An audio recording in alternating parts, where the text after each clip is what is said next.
Good evening, friends, and welcome to Unacademy. This is really a very good platform where you can study nice subjects from almost all possible best teachers. And you can have live chat, you can ask your questions, you can participate in every possible manner. And connected to it is Unacademy Plus platform where we have intensive study structure where we take the students directly to the path of success, right? So today, going ahead with the lecture series on ethics paper, that is GS4, let us study today APJ Abdul Kalam ethical principles. Let me tell you one thing very interesting about this particular class. We were taking this class just before examination. That is the mains examination 2019. And people were saying that this is not given in any books and this might not even appear. I said, it is certain to come. It is certain to come. We studied it in depth and you will be surprised that two of the slides which you will see here, they just appeared without any change in the examination. That is the strength of Unacademy. So he has been one of the most respectful person in my life. I have interacted with him when I was posted in Delhi, and this is just like going to a temple. He is that type of person, right? So let us move further, and before proceeding actually to the class, let us see what I am. I am Rakesh Verma. I have done my MA Economics. I have done BTech. I have done my MBA. Okay, I joined IAS in 1981 and my referral code is VRakeshV281, and this helps you to join Unacademy Plus platform and get maximum concession in the fee structure. Let me tell you here that I am teaching since 2009. Almost all the subjects of civil services I have taught, and this course is very close to my heart. Very close to my heart. And in this course, ultimately, we shall not only be learning the theoretical aspects, but at the same time, we shall be going in for practice sessions for answer writing. We shall divide that in two parts, question answer, and then case studies and answer to the case studies. So good evening, everyone who has joined the class. So now let us move further. And of course, so this is my physics class, which I take every day. And I'm taking it since 2005. All poor students from government schools, they are preparing for IIT and PMT, that is NEET. So there are 680 schools in Rajasthan which are connected through satellite. And this is the Horizon studio, which is known as, because you feel that you are sitting in infinity platform. Right, thank you very much. And now we go to the class. He is my idol. He is my idol, and he has not only generated something very different in me, and when I met him, afterwards my life changed. Completely changed. He is that person. And that's why this quote of his, that is, evolving citizens with value systems will lead to a prosperous and peaceful world. So this is the man who was so different, and such people are born very rarely.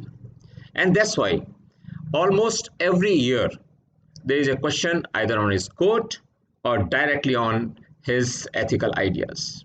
That is the strength of this particular person, right? So before starting the class, I will go in for 4 quotes which I think are very much connected to your appearing in the examination.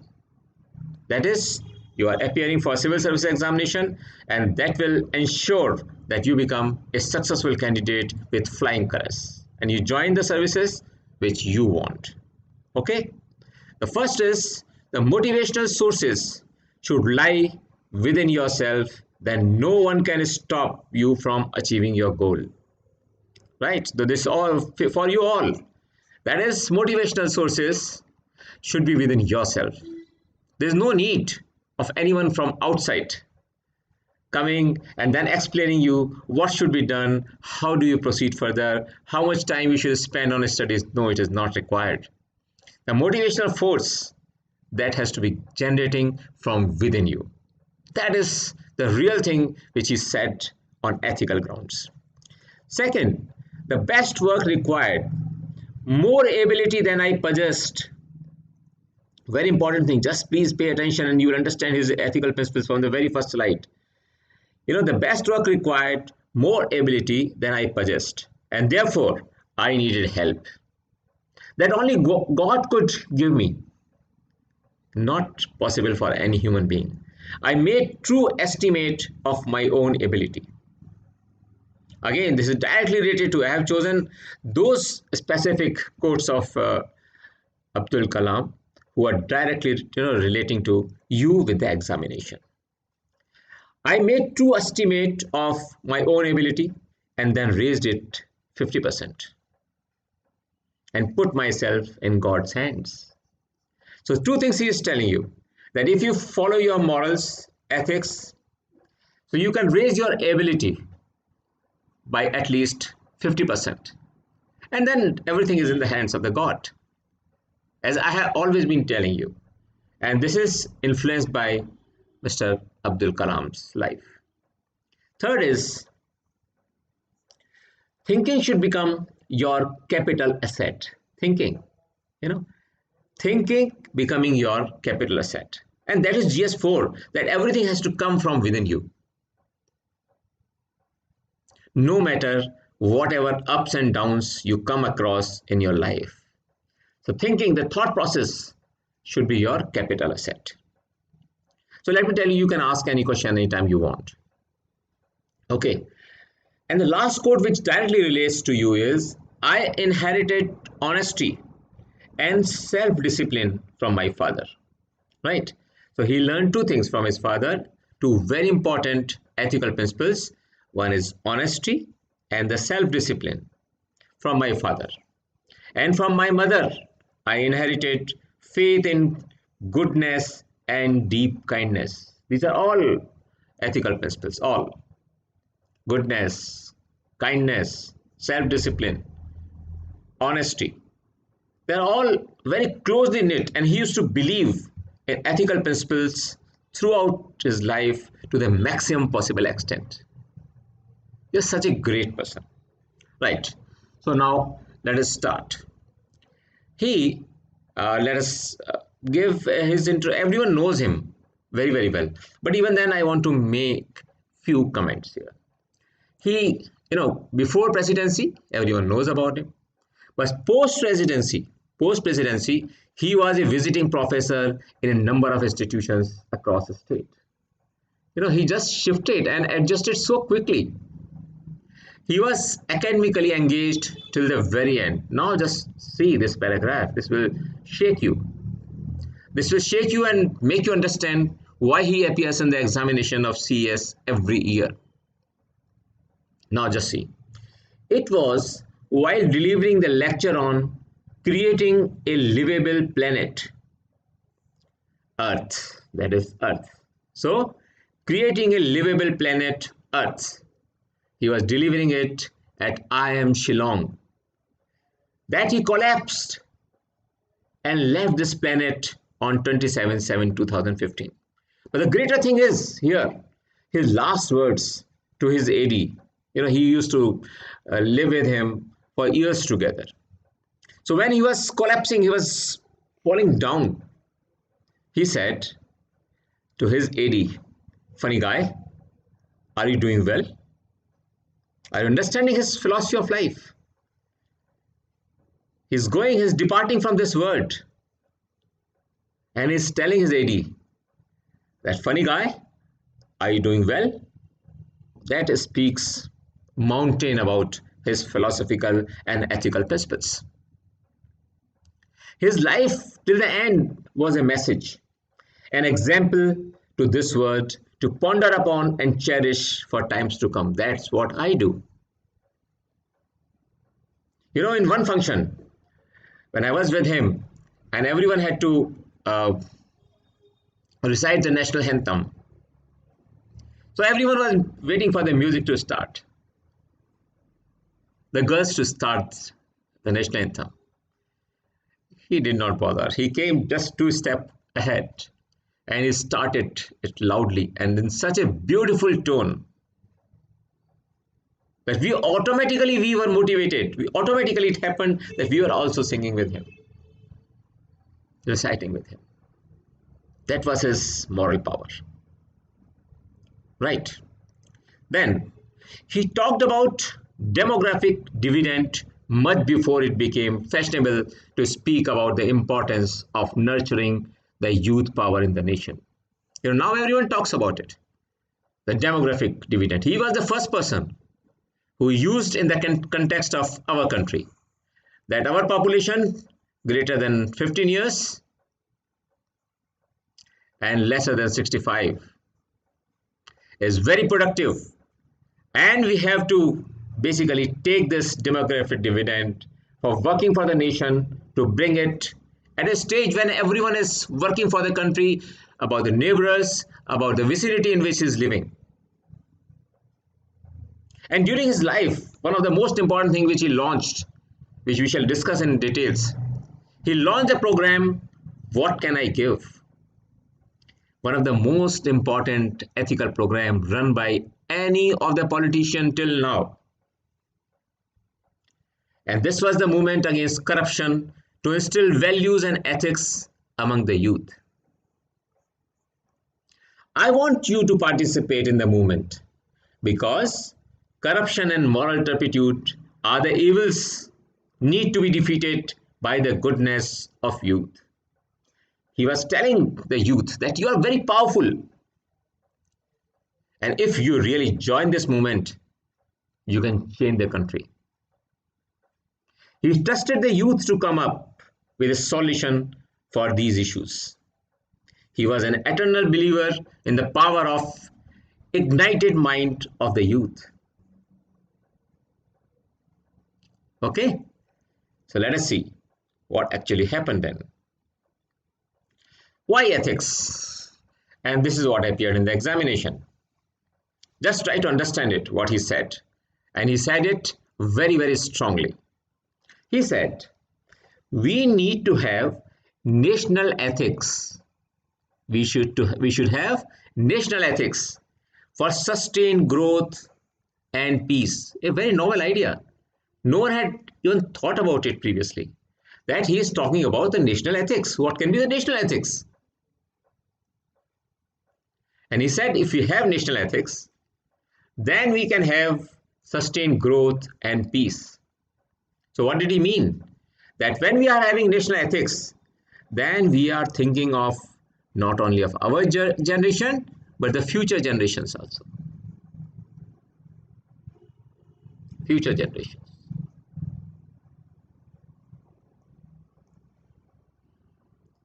And he was very sure the way we utilize our resources, resource mobilization,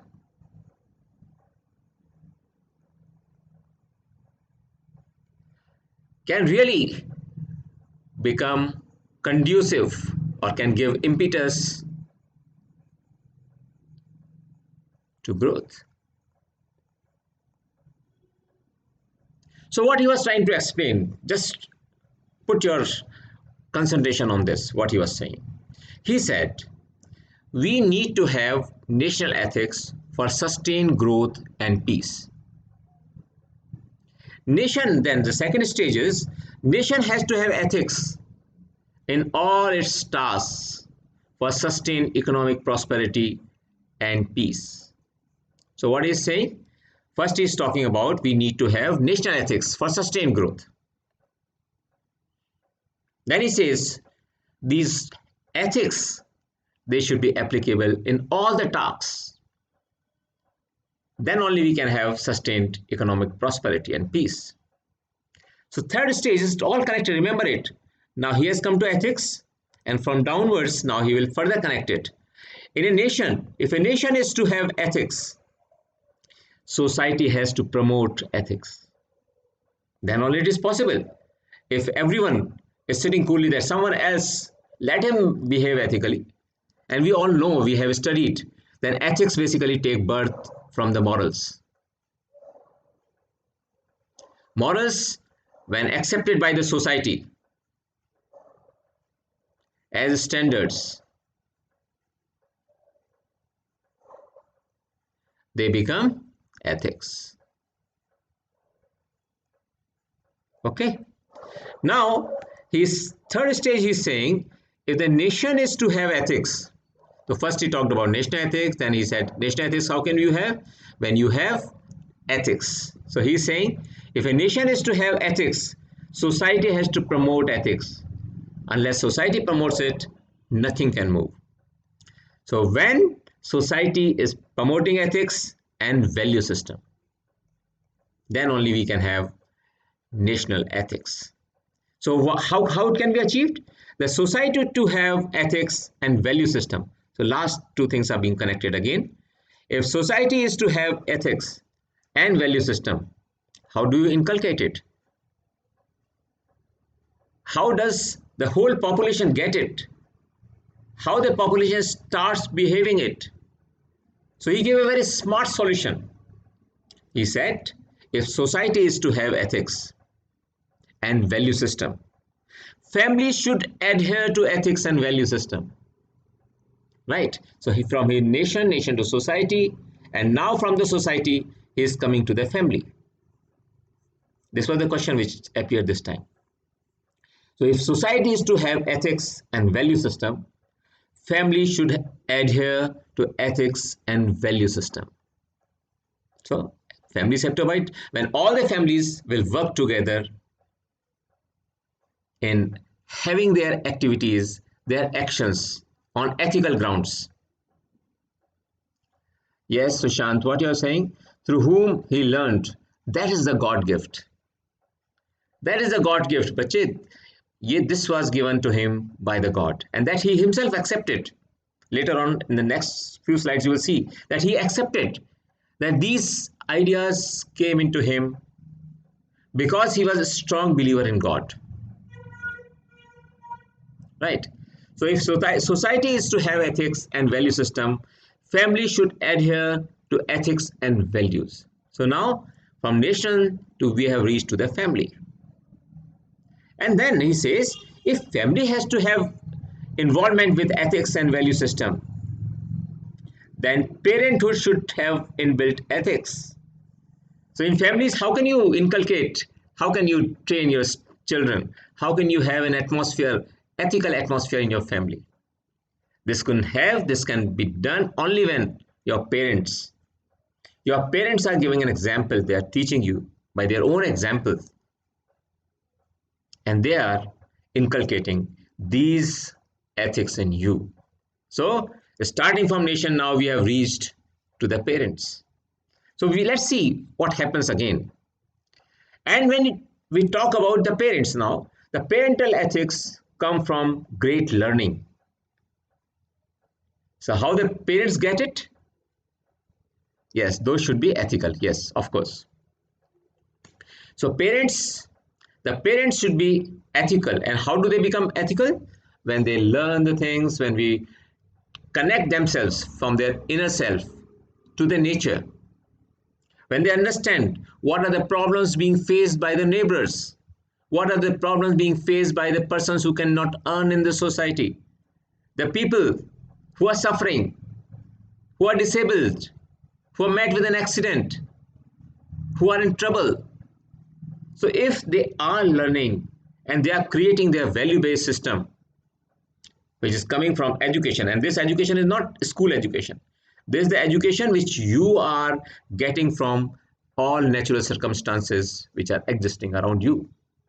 So what he said, the parental ethics come from great learning, value-based education, and creation of clean environment that leads to righteousness in the heart. So his clean environment doesn't mean that environment which we generally talk about. No, he is talking about environment around the parents.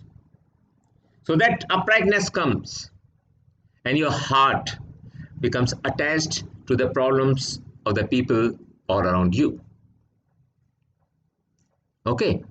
Now the issue is, and uh, when we examine Abdul Kalam, then it becomes very, very important to understand, very, very important to understand that he was man of very, very different potential. He said, the struggle when parents are struggling, when the parents are fighting with themselves to understand all these things, this struggle the struggle that gives dignity, again, very important ethical value, virtue. Basically, this is virtue. This is virtue. There's forgiveness. So, dignity, forgiveness, that gives greatness and vision, that gives progress. And mother, who gives the principle of truth, can be followed to achieve the desired progress. What is saying, what is trying to say here is that when you are struggling with yourself, that how do you inculcate ethics in your existence? Then the struggle that gives dignity, you learn how to forgive other persons, you get vision of what you have to do in your life, and you start moving through the process of progress in your ethical values, value systems. And of course, the mother, who teaches you from the very, very beginning you take birth, the principles of truth. Then you can achieve the desired progress. That's the way he is linking the whole thing. Basically, what he's trying to communicate here is that the ethical values that need to be ingrained in the human being to achieve ultimate progress in life, they are dignity, forgiveness, then greatness of vision, and the progress. And of course, the learning from the mother, which tells you what the value of truth is. Okay. So if there's any question you can ask, Nimal is asking, parents and teachers are the most important persons to inculcate values. That's true. Because these are the only formative years. These are the formative years which give you the strength of ethical values. Can you imagine the president and is such a big scientist? He's talking about these things, such great lessons. And that's why he is always appearing in the exam. And this particular question, we were all surprised in the class. When the paper came and we saw this question without even change of language, almost the same language, you were surprised. Because this principle of achieving ethical values, starting from national values, we are aiming at national ethical values. So that he proved, and he basically disseminated the idea that these values start from you as individual. This is the way we shall study all great people who are so important for the examination. Remember it. Now, let us see. Ethics and leadership. What did he say about the leadership? And how did he connect ethics with leadership? Is another very, very interesting concept. Very interesting concept, he said. According to Mr. Kalam, being leader of a team in the class, he was leader in the class. From the very, very childhood, he was always a very eager learner and always used to take lead. He says, being leader of a team in the class has taught me what leader is. Showing equality to people, two-way communication, assigning tasks, and motivating them to do better. That is the leadership according to him. Very different views. Ethically, will get better by time and experience. I am part of the team as a leader. Then he is scientist at this particular time. I do have equal or sometimes more duties than others. Sometimes you have more duties because you are leader. So other people are doing their assigned jobs, but you are doing more than that. You are doing more than that because you are not only supervising their work, but you have to think every time. So he says, feedbacks from my team members help me to highlight my weakness and strengths. So what gave him insight into his weakness and strengths? Feedback from team members. And when will it come? When you create an atmosphere, when people in their team are allowed to speak freely to you, when they can communicate to you and they can indicate that, sir, if these things are amended or if these things are improved, we can achieve certainly better results. Then he says, the feedback from my team members help me to highlight my weaknesses and strengths. Yes, Mini, what are you saying? Do you conduct regular classes here? Of course, every Monday and every Thursday, and one day in between, which is decided by Unacademy. So I take 3 classes per week on ethics. So I am trying to cover the whole syllabus in such a manner that you are fully prepared to secure very good marks, because most of the students, they secure around 35 to 40% marks, and my objective is to take you to 65 minimum 65 percentage of marks. So that is my objective, and that's why I have simplified everything and I have taken those aspects which are important for the examination. So he said, a leader must be able to maintain unity and coordination amongst the team members and treat them as family, is what I have learned so far from the class activity. There's not very simple thing. He's very greatly talking about what he's saying. His conclusion is, being ethical is a sign of strength. This appeared in 2018. Being ethical is a sign of strength in the team and may show a reputable image of the company. If the company's activities, organization's activities are based on ethical principles, then it will have different image, because ethical principles have a lot of strength in themselves. What a concept he gave. Very good concept. You know, he once said, Nirmal says, he once said his school teacher's purity of life and radiance of knowledge made him to progress. Yes, because that's why, you know, he started teaching. After presidency, he started teaching, because he always understood the value system which you inculcate, which you learn from the teacher. Okay, so let us move further. He analyzed, you know, when he talks about the corruption, is one of the most important part of ethical values in the syllabus. He analyzed the roots of corruption, evaluating it in respect to ethical standards that need to be followed by everyone in the society. Again, I will remind you what he was talking about. This is the level. Here, morals are lying. These morals, after the test of time, they reach to higher level and they become standards for the society.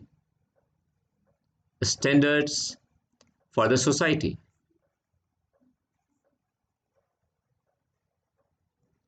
And these are known as ethics. Now you understand what strength he was having in his views, such great strength.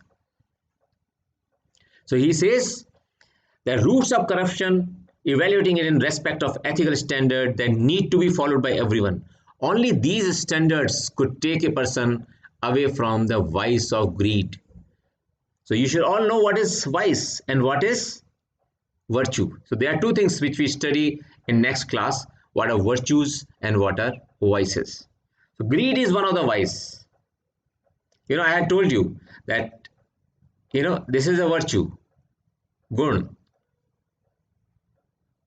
that is always surrounded by vices, durgun, right? These vices always try to attack virtues in your life. and they want to push you in their own existence. That is, they want to push you in vices, wrong things, and greed is one of the vices. So he says only these standards, ethical standards, could take a person away from the vice of greed. So this greed, which is one of the vices in the life, has to be taken away. Then only corruption go away. So he says, where do the evils like corruption arise from? Ultimately, from where the corruption has come, and why has it come, and with such a great intensity he has come? It comes from the never-ending greed. The fight of corruption-free ethical society, this is what he said. The fight for corruption-free society will have to be fought against this greed and replace it with what can I give spirit. That was his major campaign, which was run by him individually. As individual, as president, he was running this campaign in the country. He was always interacting with thousands of students. He said, you have to learn what can I give to the society. As students, scientists, and professionals, we need to ask ourselves one question of what I can give to the nation. This is important. What I want to take from the nation is not important. Why do you want to take from the nation? And that corruption is basically you are trying to take something from the nation. Whereas in your life, you have to give everything to the nation. That's what Dr. Kalam said. What he implied here was, it's very, very interesting to note. What he implied here was that if we eliminate the tendency of what more can I get? I have fridge, TV, everything in my house. Now I want, I should have a TV which is having 3D projection. The fridge should be automatic. I should be able to make it on and off from some remote which is away from the house. I should have ACs which I can put on. I should have a luxurious vehicle. So these things start hampering your progress and you start moving towards corruption. So what he implied was that if we eliminate the tendency of what more can I get, we will have better achieving the ethical society. Any question on this point? If there is any question, please just put your question on the live chat so that I can answer anytime. I am always much more willing to explain you if something is missing in your understanding. Okay? Now, by this campaign, he wanted the youth to work hard to strengthen their moral values. At the same time, he was motivating a youth to take care of weaker sections of the society and contribute for upliftment of those who needed more attention. This is the basic root of civil services. This is what is required in civil services. When we studied probity in the first lecture, we noticed there that this was the objective of you engulfing yourself in a system which is taking you towards probity. What you are acting, what you are thinking, what your actions reflect in the society, how you're behaving, they generate trust in the society. And once that trust is generated, people come close to you. They start understanding that you are their representative. And once this happens, you achieve everything. You also spread the message that we will work with integrity and succeed with integrity. Be an environment giver, caregiver, a smile giver, or a rural reform giver. Think on these lines. If you are really interested in making your country a successful country, your city, your home, then you have to think all these things. He said the following 4 essential ethical paths to make life great. He gave these 4 essential ethical paths. What are these paths?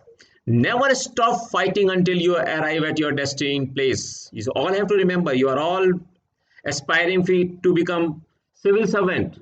So never stop fighting. Don't get defeated. You have this determination that you will not be defeated. So never stop fighting until you arrive at your desired place, destined place. That is the unique you. That is the uniqueness of every individual. That how do you fight? How do you take your level of understanding, level of answering the questions to a level when you are differentiating yourself from others? And that's when the examiner will give you higher marks. He mentions that you have to have an aim in life. Your aim should be very clear. So you cannot just appear in the examination just like that. You have to have aim. Then continuously acquire knowledge. Work very hard and have perseverance.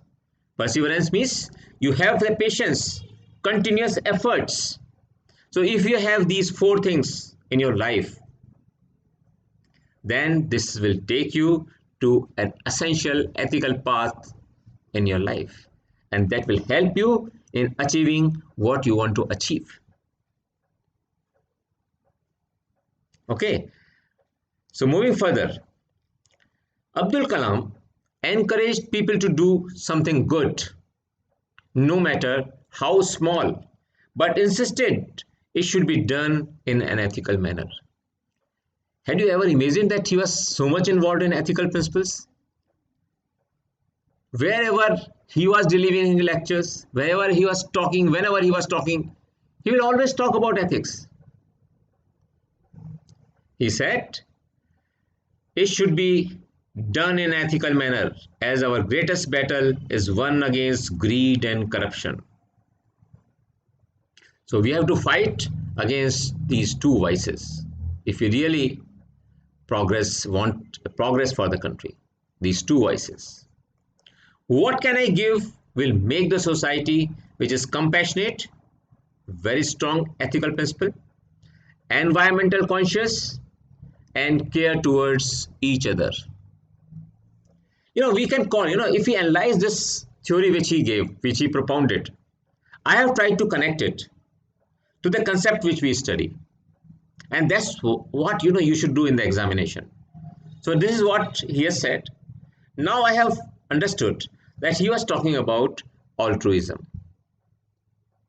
So basically, now I have tried to connect it with the concepts of ethics which we study. So we can easily see here that he was a great believer in the concept of altruism. What is altruism? When you have concern for the welfare of others more than yours. So what was he was talking again and again, that you should have concern for welfare of others. So altruism is the ethical doctrine that holds that moral value of an individual's actions. Moral value of an individual actions depends solely on their impact on other individuals. So you are taking certain action, and how this action is impacting the others. What are the end results? Irrespective of the consequences on the individual itself. Whatsoever happens to me is okay. I will not bother. But I should be able to deliver happiness, satisfaction, and upliftment to the individuals who are around me and who need it. So that's what he was communicating. So what we can say in the examination when we are writing this answer, we can say that he was very strong believer in the principles of altruism. It's not written anywhere. This is the analysis which you should make or which I have made. Okay, let's see what else we have tried to add. When we study about all these things, what he was talking about the corruption, not only this, in his views, he is clearly indicating, this again interpretation, he is clearly indicating the concept of avarice. Yes, Nirmal, the word around you will continuously make everybody else, but every time you have to work hard and become unique. That's beautiful, Nirmal. What you have written is really beautiful. So just see here, I have tried to connect another principle of ethics which we study. So what I'm saying here is not only this, He, in his views, is clearly indicating the concept of avarice. What is avarice? It is basically a desire to possess more than one has need or use for an excessive love of money. So these two things are expressed by avarice. Avarice is basically directly indicating the corruption. How? It is basically a desire to possess more than one needs or more than what one uses, or someone expresses the excessive love for money. And I can tell you, and I've seen a lot of corrupt people, their money stays in this world only. God does not permit you to take more than 10,000 rupees. You can take at the most 10,000 rupees when you are going away from this world, so that you can arrange some basic things, not more than that. Are you understanding what sarcasm I'm telling? So avarice may extend to power and various material possessions. So what happens when you are having excessive greed of money? Then you want to have more and more physical possessions, more and more. So suppose you are having only a small vase in your room. Now you want to have very costly vase. If you are having a simple table lamp, you want a huge table lamp which glitters around, which makes the room in a different soothing atmosphere. You think that these are the things which are giving you, that person a pleasure, which is not the truth. People desire wealth. This is the principle of avarice. People desire wealth because it is the means of acquiring other material comforts. It is a morbid excess of propensity to seek wealth, and therefore a clear vice. This is how we should connect the theory with the practical thing. So if a statement of Mr. APJ Abdul Kalam, Dr. APJ Abdul Kalam appears in the examination paper, two qualities should be discussed. One is avarice and second is altruism. One is vice and one is virtue. Altruism is basically talking about the virtues. How can you achieve virtues? And avarice is talking about the negativity, and that is a vice. Then you can think of something which is corruption free in the society. Any question on this point till now? Any question?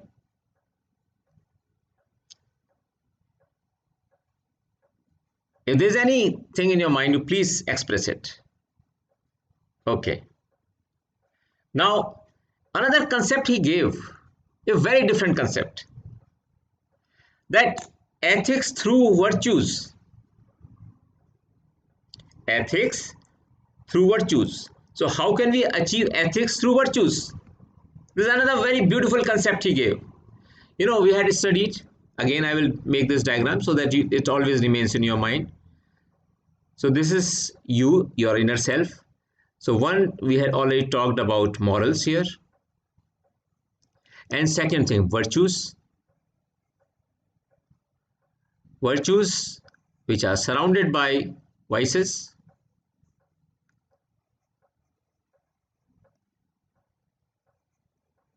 So he says that ethics through virtues, and we also know in theory now that these morals and these virtues, after testing of time, they become societal standards, and these are known as ethics. So now just see his interpretation of this particular principle. You will just enjoy it, I'm telling you, what he did and how did he do it. APJ Abdul Kalam believed that ethics can be nurtured through virtues, and that is a fact also. Individual characters ethics can be built by, what are the mechanisms of making character ethics?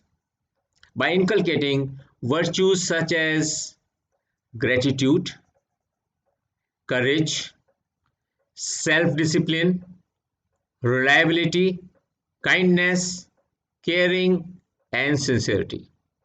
If you have following qualities, if you are having these virtues which are always surrounded by vices, if you can steer through these vices, and if you can go in for adhering to the principles of gratitude, courage, self-discipline, reliability, kindness, caring, and sincerity, then you are set to achieve individual characters ethics. These are known as individual characters ethics because these all reflect your character. All these things, they are reflecting your characters. So individual character ethics can be built by these virtues. That's why he says ethics can be achieved through virtues. Well, what are work ethics? In workplace, wherever you are working, how do you prove yourself to be a virtuous person? So how can you achieve this? This can be nurtured by practicing virtues like honesty. Now you are at workplace. So honesty, creativity, that is innovations, trustworthiness. Trustworthiness is most important quality which is required. So this is virtue. Trustworthiness is a very, very great virtue. Co-worker appreciation at workplace. Task competition, that I can show it in a better manner. Empathy, putting yourself in the shoes of other persons. What is his problem? Why is so sad today? Why is not putting his best today in the work? Cooperativeness and tolerance. So if these virtues are there, they will let you practice the work ethics. And then the professional ethics, these can be inculcated through the virtues of self-regulation, trust, independence of judgment, collegiality, and impartiality. So if you go in for these virtues, these are all virtues in your professional life, then you gain professional ethics. Yes, Sushant. Sir, can we say ethics are made by two ways? By evolving over a period over the years through society? Yes. By individuals such as God Buddha and APJ Abdul Kalam, sir. You know, I don't know whether you have met him or not. I have met him. And when he passed away, I went to the last rites. And I was feeling that I should not let the tears come out. I was crying from inside, but not allowing the tears to come. But when I was returning, when I took the flight, I cried and cried in the plane. And people were wondering what a madman he is. Because I knew that it was the God who had come here for some duration and now he's going back. God takes different births, in different forms he comes. And that's what he enjoys. This is what God enjoys. That's why he comes in form of Muhammad, then he comes in Ram, then he can come in any God, every God is same. So they come to the earth to enjoy this. But how can they teach the humanity what is important for their life? So what Sushant is saying is absolutely correct. So ethical values of Professor Abdul Kalam are very important for the examination, remember it. And moreover, I will tell you one thing.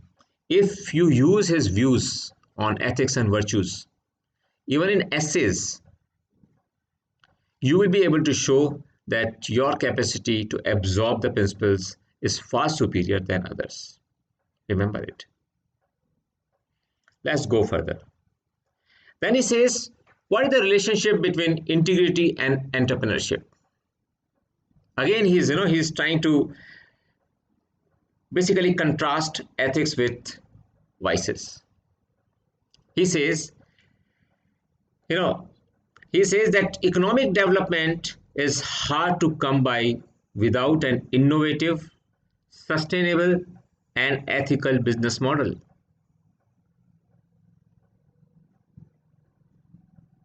The most important thing is that if you don't follow ethics, no one is going to punish you. No law.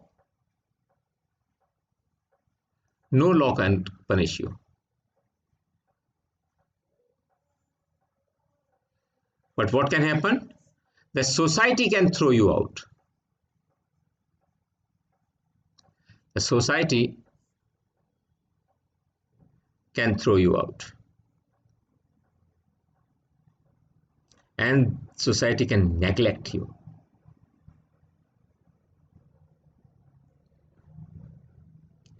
So what he says, the economic development is hard to come by without an innovative, sustainable, and ethical business model. Then he says, profit only with integrity. Profit without integrity will never lead to sustainable growth. So he's saying, profits with integrity, these will lead to sustainable growth. That was the strength of Dr. Abdul Kalam. He was always very positive towards the happening around him and the whole world. Based on his sustained efforts for developing firepower, that is missiles for our country, he said, very important for your examination. And that's what you have to keep in your heart every time. If you are on a new mission, or a complex task, you should also expect to experience equally challenging problems, defeat and the problems, and succeed. So what he is saying is that when you are aiming at something, suppose you are aiming at civil services examination, so naturally there will be a lot of challenges. This is a very complex task and very challenging one. So, but these challenging problems, they have to be defeated, and you have to move on the path of success. What important ethical principle he is speaking out in this particular statement? Okay. He always believed that if we were to achieve anything, we should start by becoming unique individuals ourselves. That's what I insist again and again on you. That even if we apply slightly at a lower level of our examination, so your answer should become a very unique answer. How are you writing it in flow? How are you writing it as an argument? How are you using simple language? How are you starting and completing your answer? It is only when we, as unique individuals, work with integrity and fight corruption and moral turpitude to build an ethical society that we will have a shot at becoming a developed economy. It was basically his vision of the country. He wanted country to be like this. He wanted the whole society, the whole country, to become a very fast moving country on ethical society path. What is said? When you are inspired by some great purpose, some extraordinary project, all your thoughts break their bounds. Your mind transcends limitations. So whenever, suppose, let us see what is practical aspect, directly connecting it with your appearing in the examination. So what happens when you are working hard to achieve success, and when you are focusing, then your thoughts, they want to transcend, they want to come out of your brain, you want to gather more and more knowledge. And you want to gather it from 1 point, 2 point, 3 points. And then you find yourself having a knowledge bank, which is a new, great, and wonderful word. And that's what we try in Unacademy. So if you attend my class of critical issues, you will find that is a different thing which you are trying to create for you. And that's why I always tell my students that you should never overburden yourself with heavy load of books which are proposed by certain teachers in some institutions somewhere else. They just don't want that your mind transiting in out of these very big limitation sphere. So basically, this is the sphere limitation of every person's limitations. Every man or woman finds himself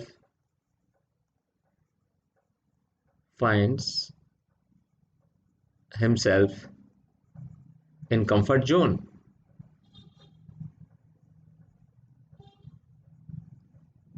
So you are provided with a list of books by so many teachers, and that is not useful. When you will finally appear in the examination, you will find it. So if we now connect this with the principles which he laid down, he says your conscience will expand in every direction once you are allowed to gather wealth of knowledge. You will find yourself in a new, great, and wonderful world. Dormant forces, faculties, and talent become alive. Everything will become alive. You will not be cramming books. You will not be cramming what is written in the books. And you discover yourself to be a great person by far than you ever dreamed yourself to be. जो आप सपने में भी नहीं सोच सकते थे, वो क्षमताएं और वो शक्तियां आप में आ जाती हैं यदि आप अपने कंफर्ट जोन से निकलकर बाहर आते हैं. This was the comfort zone and you are trying to come out of it. This is always a stress zone. Every student, now only less than 5 months are there. So every student who is preparing for this goes into a stress zone.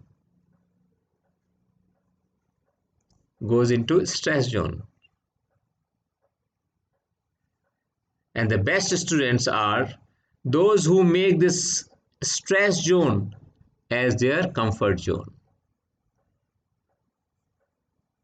So they don't face any stress. And why does it happen and how does it happen? That you don't overload yourself. That's why, and that's how we are applying the principles laid down by Dr. Abdul Kalam in the practical aspect. This is what you have to do in the examination. Try to connect the theoretical aspects with what is actually happening. Okay. So he continues to inspire us today, even today. He was and still is highly respected for his outstanding personality and humanitarian qualities. He was a manifestation of sensitivity and humility. You can't believe he was so simple. One of my photographs with him, later on when I saw it, I was really surprised. I was working at the level of the Joint Secretary in the Government of India. There was some program and he was somehow impressed of something. I don't know what was that. So he hugged me, and in the photograph, it appears that he is not a human being. He is some supernatural thing. I will show you that photograph once. He was a very different person. To him, the world was flat and there was no place for hierarchies and ranks in his life. That's why he used to come and meet anyone freely. No security, nothing. He used to say the word is flat. Flat means there are no hierarchies. He used to treat that everyone is equal. When he used to meet small children, he always wanted them to say uncle or some informal thing. And I still remember that he was showing his finger to one boy and laughing like anything, guffawing. His memory of other people's difficulties was impeccable. He was always bothered and thinking about the difficulties. So what is this principle in ethics? Can anyone tell me? Thinking about other people's difficulties Which principle applies here? Can anyone tell me? Which principle applies here? Yes, critical uses, oh, yes, no, empathy. So this is another principle of ethics, empathy. Very nice. This has been told by Ruchika, and of course, altruism both together. That's why I told you in the initial form that altruism you have to write whenever you're writing about him. Altruism is a must. So it is empathy plus altruism.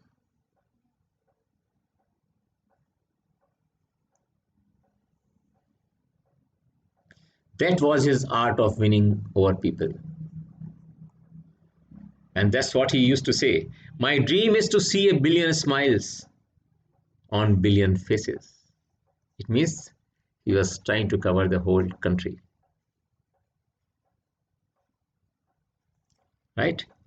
So, in the end, his thoughts and missions about empowering rural areas, about clean energy, about value based education, about creativity, innovation, and integrity, all ethical values, are still valued at the highest possible levels of popularity. Youth, as the engine for changing the world for the betterment, was his great hope. What he said? If you are blessed with intelligence and empowered with education, then it is your responsibility to change the world. You cannot escape from the responsibility. Any question? Any question on this, what we have studied just now?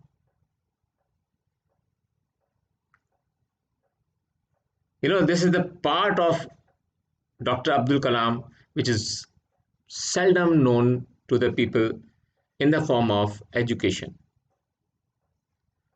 Because in none of the books you will find comprehensive study of ethical principles of Professor Abdul Kalam. Yes, as you are saying, APJ Abdul Kalam's whole life was full of selflessness, fully devoted to the nation and society. Sir, is this the bestest possible way to live for an individual? We cannot live. That is the ideal situation. We cannot live. Impossible. What we can do is we can strive. This Buddha's picture on my laptop. Everywhere in my house, you will find a lot of Buddha's pictures. I always, I have written one thing. I know that I can never become Buddha. In any of my births, I cannot become Buddha. I know it. But even then, I always pray to the God. At least make it for me that I can follow his principles. I cannot become APJ Abdul Kalam. No one can become APJ Abdul Kalam. At least we can strive to inculcate his ethical values so that not only we perform better in the examination, but at the same time, we become a better human being in our lives. Nirmal, yes, he was Buddha of our generation. You are not. This is right. And this is what I always tell everyone. He was really, but I used to generally I consider him slightly more than that. Because he never thought that he is living for himself. Never. What was the food he was taking? You can't imagine. Always ready to eat with hands. Always. Very different. Yes, Nirmal. What we can do at the ground level in schools. The first thing which should be done and which is being insisted upon now, that these ethical principles which we are studying at this level for entry into civil services, they should be started from the class 6 itself. Not in this depth, but introduction of all these things should be done. So that children, children love Abdul Kalam. Students love Abdul Kalam. So you will always like to hear about a person you love. isn't it? And when we tell something, like teachers in the school, so whatsoever teacher says is acceptable. But suppose something better is told by the parents, they will never accept. Students will never accept. So it should be introduced. All these great personalities. We shall study around 7 to 8 personalities. And you will love it when we shall compare Gandhiji and the principles of Ambedkarji. It will be an interesting exercise. And Gandhiji and Buddha. I have taken very different concepts so that in the examination you are strong. These comparisons will make you certainly outstanding in the examination to secure higher marks. Sanjay, I heard that he used to cover 1 kilometer in 3 minutes. No, I walked with him quite a number of times. He was very fast walker, but 1 kilometer in 3 minutes is very difficult. I myself, I am very fast walker and jogger, but even while jogging, it becomes very difficult at this age. When he was there, the president. I don't know where did you read, but you might have read correctly. But I don't know about it. That's what I can say. Any other question? Anything else? If not, we shall finish this class, and in the next class, we shall study another personality who is bound to come in the examination, and that is Guru Nanak. And you will see and you will find a question on Guru Nanak Ji in examination 2020. Be prepared for that, and be prepared for studying with me on Unacademy live YouTube channel and Unacademy Plus platform, where you can study all these things in great depth with total practice included therein. Thank you very much, and good night.